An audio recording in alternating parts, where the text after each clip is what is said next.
মাত্র 10 মিনিটে দারুণ স্বাদের এই রেসিপিটা বানিয়ে নেওয়া যায়। নমস্কার বন্ধুরা, রূপাস কিচেনে সবাইকে স্বাগতম। তাহলে চলুন দেখে নেওয়া যাক। শুরু থেকে শেষ পর্যন্ত দেখার জন্য আপনাদের কাছে অনুরোধ রইল। সবার প্রথমে এক বাটি বাসমতি চাল নিয়ে 2-3 বার জল দিয়ে ভালো করে ধুয়ে নেব। এখানে আমি বাসমতি চাল দিয়ে বানাচ্ছি, আপনারা নিজেদের পছন্দ মতো যে কোনো চাল দিয়ে বানাতে পারেন।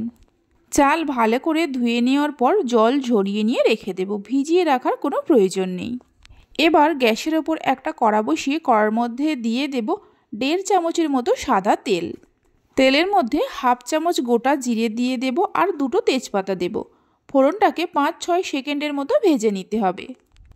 মিডিয়াম ফ্লেমে ফোড়নটাকে হালকা করে ভেজে নেওয়ার পর এর মধ্যে দিয়ে দেব 1 মুঠো ফুলকপি, 1 মুঠো গাজর আর 1 মুঠো বিনস। সবজিগুলোকে ছোট ছোট করে কেটে নিয়েছি। হাই ফ্লেমে মিনিট 3-4 সময় ধরে সবজিগুলোকে ভেজে নিতে হবে। আমি 3 রকম সবজি দিয়েছি, আপনারা নিজেদের পছন্দ মতো যে কোনো সবজি দিতে পারেন। ইচ্ছে হলে কাজু কিশমিশও দিতে পারেন।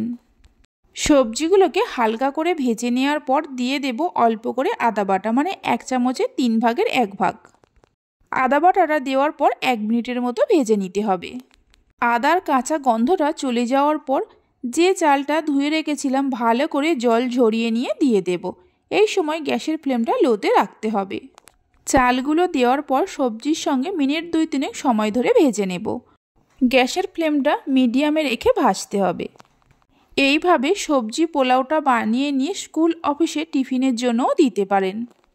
সবজির সঙ্গে চালগুলোকে ভালো করে ভেজে নেওয়ার পর এর মধ্যে দিয়ে দেব 2 বাটি হালকা গরম জল। যে বাটি মেপে চাল নিয়েছি ওই বাটিরই 2 বাটি জল দিয়ে দিতে হবে, মানে যতটা চাল নেবেন তার ডবল জল দিতে হবে, তাহলে দেখবেন পোলাওটা খুব সুন্দর ঝরঝরে হবে। 3টে চেরা কাঁচা লঙ্কা দিয়ে দেব আর স্বাদ মতো নুন দেব। একটা বাতাসা দিয়ে দেব, চাইলে আপনারা চিনিও দিতে পারেন। সামান্য গরম মশলার গুঁড়ো দিয়ে দেব, মানে 1 চামচের 4 ভাগের 1 ভাগ। সব কিছুকে মিশিয়ে নিয়ে গ্যাসের ফ্লেমটা হাইতে করে জলটা ফোটা পর্যন্ত অপেক্ষা করব। জল ফুটতে শুরু করলে গ্যাসের ফ্লেমটা লো টু মিডিয়ামে করে ঢাকা দিয়ে রান্না করে নেব মিনিট 5-6 সময়ের জন্য। 6 মিনিট পর ঢাকা খুলে একটু নাড়াচাড়া করে নেব। আর দেখুন সবজি আর চাল এই সময় 80% সেদ্ধ হয়ে গেছে। একটু নাড়াচাড়া করে নেওয়ার পর দিয়ে দেব 1/2 চামচের মতো ঘি। ঘিটা চাইলে আরেকটু বাড়িয়েও দিতে পারেন। ঘিটা দেওয়ার পর মিশিয়ে নিয়ে গ্যাসের ফ্লেমটা একদম লোতে করে আবারও ঢাকা দিয়ে মিনিট 5 সময় ধরে রান্না করে নেব।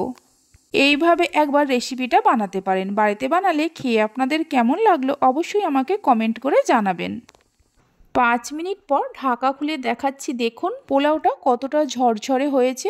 সবজি আর চাল খুব সুন্দরভাবে সেদ্ধও হয়ে গেছে। এই পোলাওয়ের মধ্যে আপনারা চাইলে অল্প করে হলুদের ব্যবহারও করতে পারেন। আমিষ নিরামিষ যে কোনো কিছুর সঙ্গে পরিবেশন করতে পারেন, খেতে দুর্দান্ত লাগে। রেসিপি ভালো লেগে থাকলে অবশ্যই একটা লাইক করবেন, বন্ধুদের সঙ্গে শেয়ার করবেন।